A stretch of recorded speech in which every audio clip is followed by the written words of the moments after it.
जिला है और कैलिफोर्निया की ये विशाल जनसभा में मैं मेरा संबोधन शुरू करने के पहले महान नेता सुभाष घिसिंग जी के चरणों में मेरी स्मृति समर्पित कर मेरी बात को मैं शुरू करना चाहता हूं।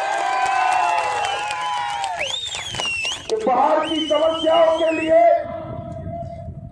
पहाड़ की जनजातियों की समस्याओं के लिए सालों से संघर्ष कर जिन्होंने अपने प्राणों का बलिदान दिया है, वो सभी गोरखा भाइयों बहनों को विनम्र श्रद्धांजलि पूरी भारतीय जनता पार्टी की ओर से देकर मैं मेरी बात शुरू करना चाहता हूं।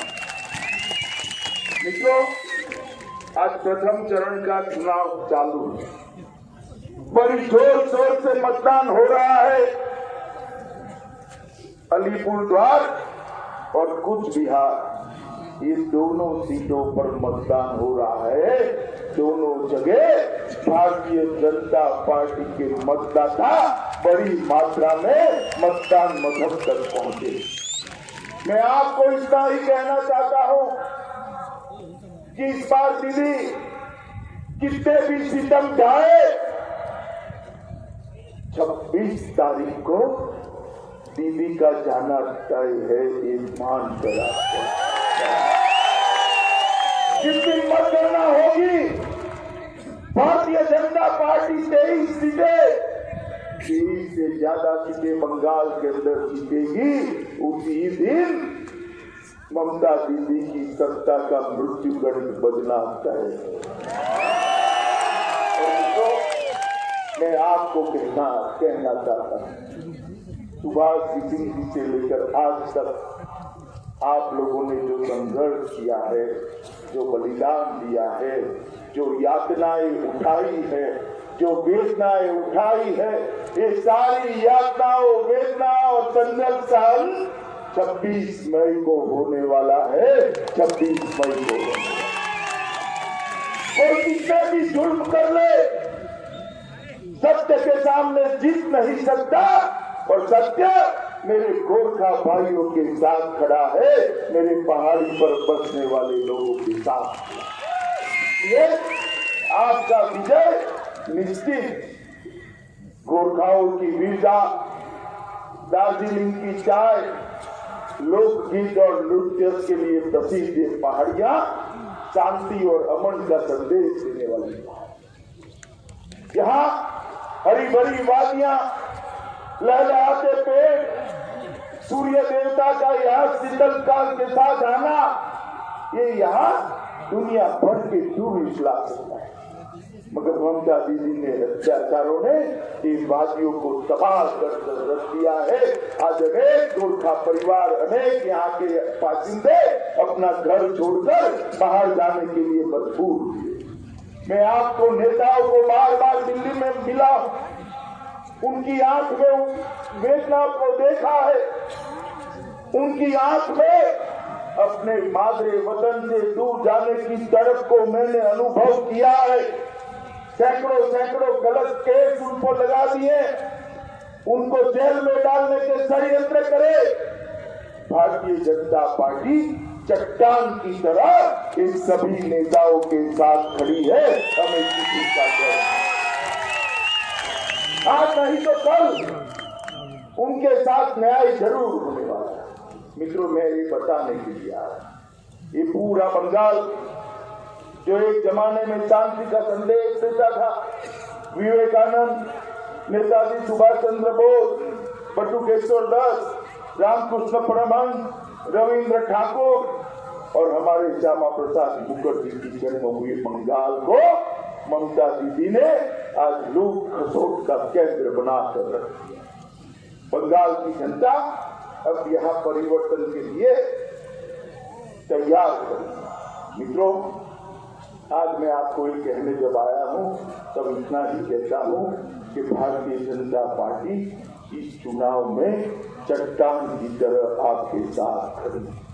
अभी हमने हमारा घोषणा पत्र घोषित किया है और घोषणा पत्र घोषित करने के अंदर हमने कहा है कि जो गोरखा उपजातियां बची है, दूसरी बार मोदी सरकार बनने के साथ ही वो सभी की सभी गोरखा उपजातियों को हिंदुस्तान भर में ट्राइबल का, आदिवासी का स्टेटस देने का काम भारतीय जनता पार्टी।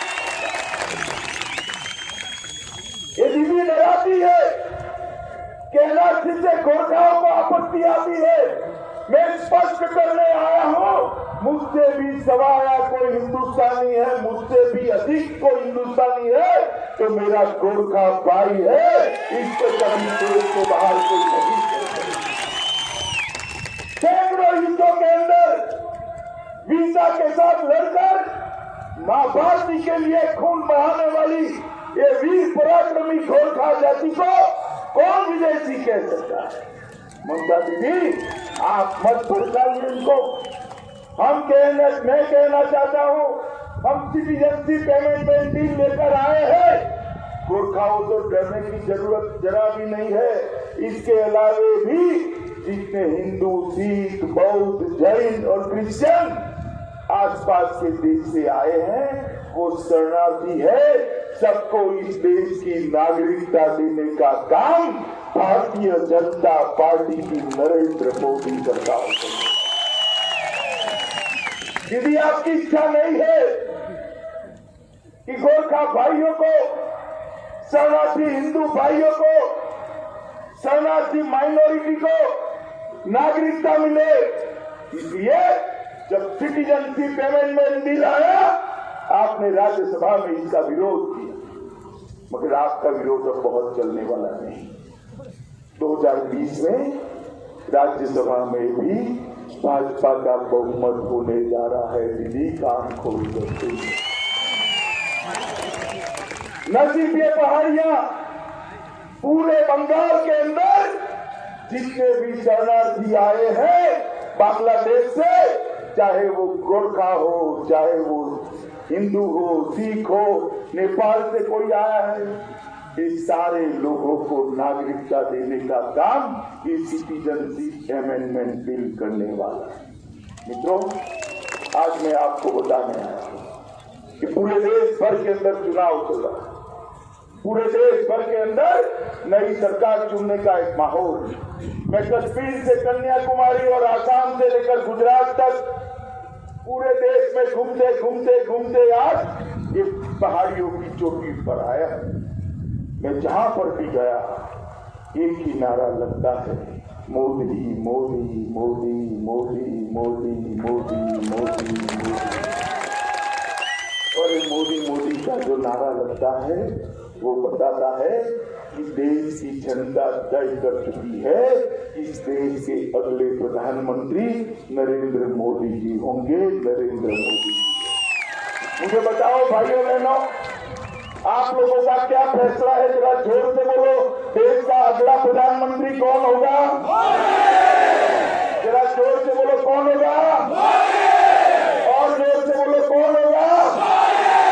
यही आवाज पूरे देश के अंदर आती है, क्योंकि जो दो खेमे पड़े हैं, एक और देशभक्तों की टोली जैसी भारतीय जनता पार्टी है और दूसरी ओर सत्ता के लिए एकत्रित आए हुए स्वार्थियों का टोला है।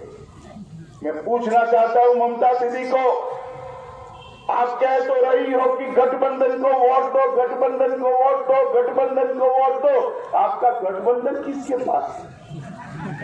किसके साथ है? कांग्रेस भी आपके खिलाफ लड़ रही है, कम्युनिस्ट भी आपसे परेशान है। ममता दी के साथ कोई खड़ा रहने को तैयार नहीं। मित्रों, इनका ना नेता है, ना नीति है, ना सिद्धांत है। ये देश का भला कर सकते हैं क्या? जरा जोर से बोलो, कर सकते हैं क्या? कर सकते हैं क्या? केवल और केवल भ्रष्टाचार करने के लिए सत्ता चाहते हैं, भ्रष्टाचार करने के लिए सत्ता चाहते हैं, जातिवाद और परिवारवाद के लिए सत्ता चाहते हैं। मित्रों, भारतीय जनता पार्टी की सरकार देश के अंदर हर जगह पे विकास के कार्यक्रम आगे बढ़ा रहे हैं। मित्रों, चाय बागान के मजदूरों के लिए श्रम योगी मानधन योजना, 60 साल की उम्र के बाद हर मजदूर को 3,000 रुपया पेंशन देने की घोषणा भारतीय जनता पार्टी की नरेंद्र मोदी सरकार। आसाम में हमारी सरकार बनी, आसाम में भी चाय बागान है, वहां आसाम की सरकार ने 2500 रुपया 2 बार हर बैंक अकाउंट में जमा कर चाय बागान वालों को मदद करने का काम ये भारतीय जनता पार्टी की सरकार है। मैं पूछना चाहता हूं ममता दीदी को, आपने चाय बागान के मजदूरों के लिए क्या किया, इसका हिसाब होगा। और चाय बागान के मजदूर की बहन जो गर्भवती होती है उसको 12,000 रुपया आसाम की सरकार देती है। बंगाल में कुछ मिलता है तो क्या बताओ जरा, मिलता है? मिलना चाहिए नहीं मिलना चाहिए?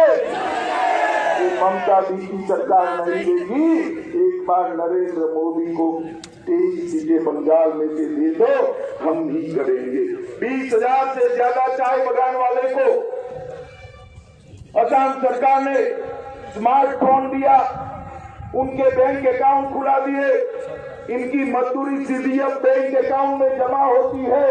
बीच में कोई बिचौलिया अब उनका कमीशन नहीं ले जाता है।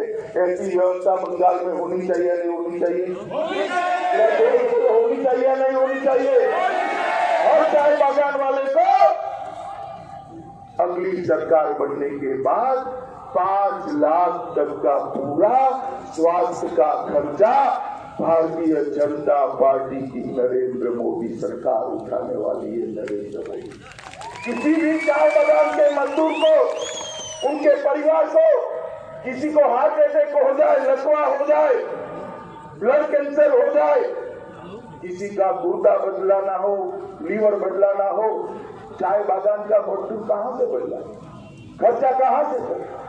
अब किसी को खर्चा करने की जरूरत नहीं है। 5 लाख तक का सारा खर्चा नरेंद्र मोदी सरकार उठाने वाली है। मित्रों, नरेंद्र मोदी मित्रों, हमने उड़ान के अंतर्गत सिलीगुड़ी और गंगटोक के हवाई अड्डे को जोड़ने का काम किया।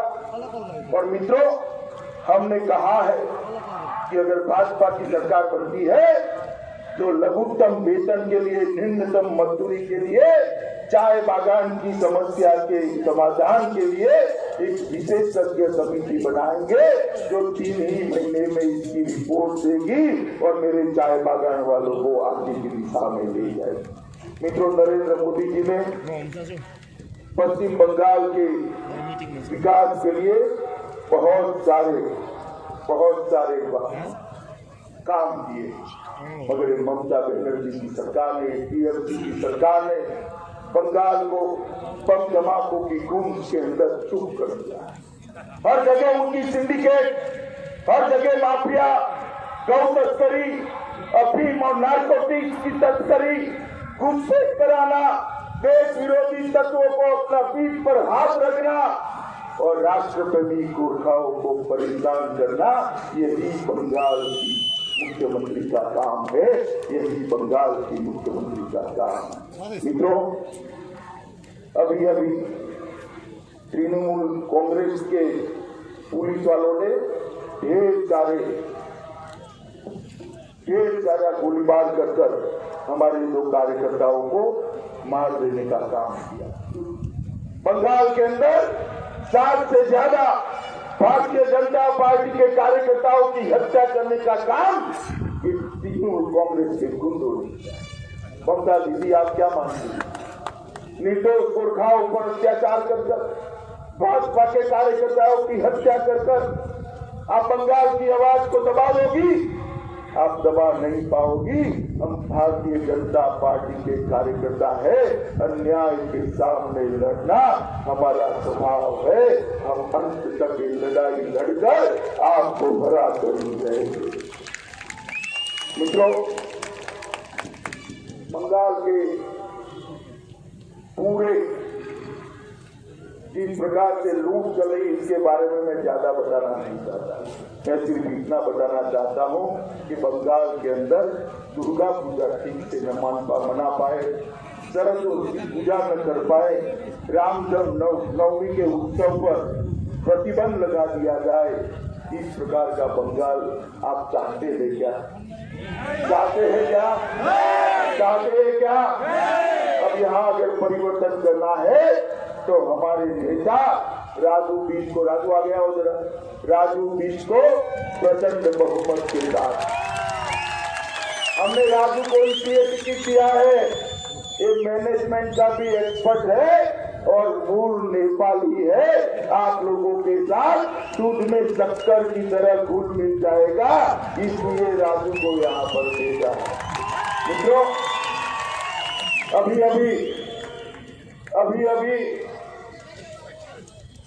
कश्मीर के अंदर चुनाव चल रहा है।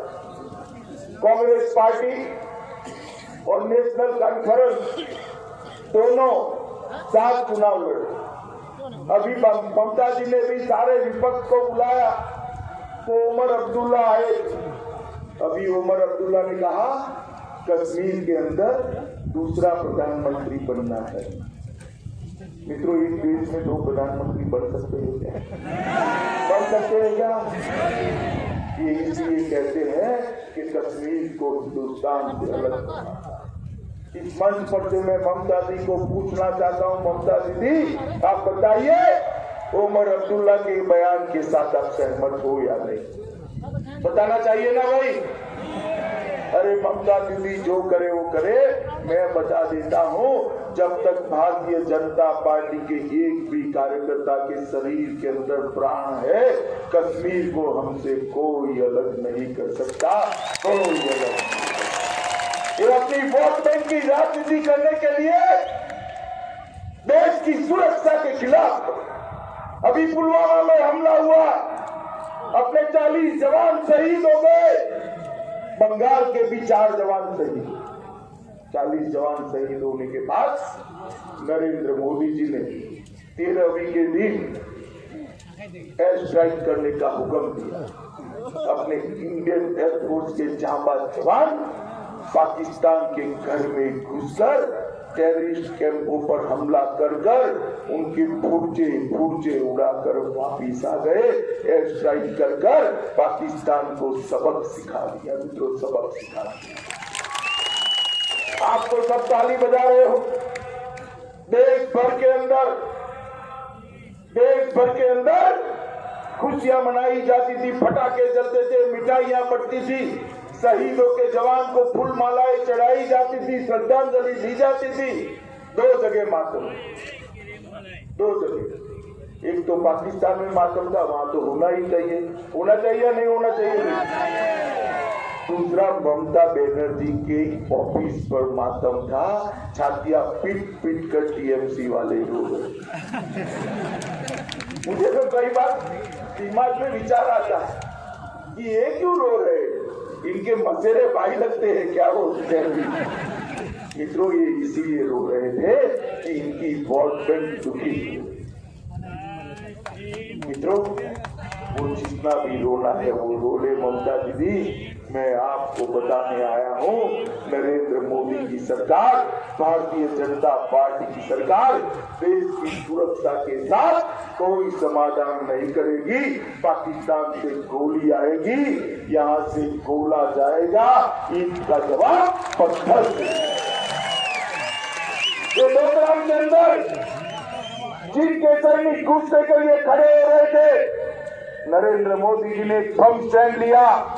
राहुल बाबा, ममता जी सब कहते थे युद्ध हो जाएगा, ये हो जाएगा, वो हो जाएगा। मोदी जी चट्टान की तरह खड़े रहे और चीन को वापिस जाना पड़ा।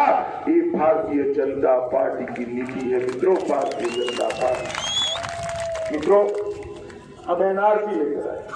मुझे बताओ, घुसपैठियों को निकालना चाहिए या नहीं निकालना चाहिए? जोर से बोलो, निकालना चाहिए या नहीं निकालना चाहिए?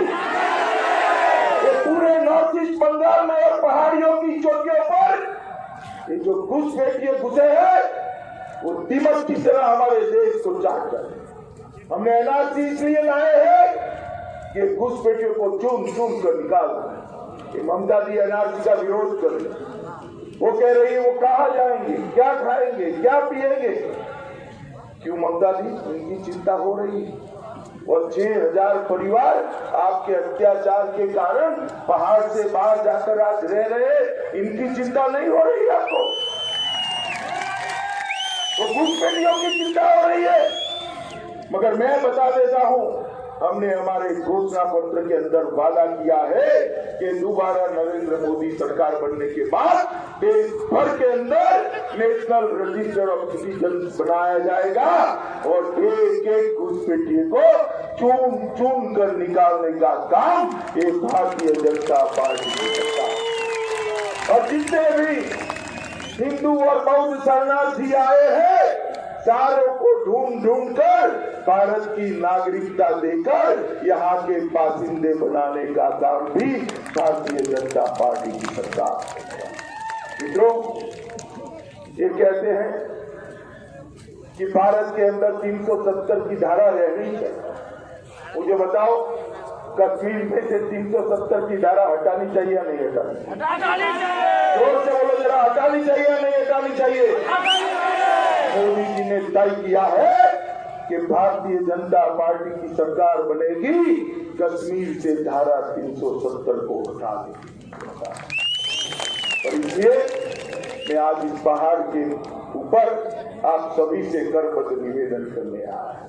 पहाड़ की समस्या का समाधान ममता दीदी की सरकार को हटाने, गोरखाओं की 3 दशक के संघर्ष का विजय ये ममता दीदी को उखाड़ कर फेंक देने में है, और ममता दीदी को और कोई नहीं उखाड़ सकता, भारतीय जनता पार्टी और हमारे प्रधानमंत्री नरेंद्र मोदी ही उखाड़ सकते हैं।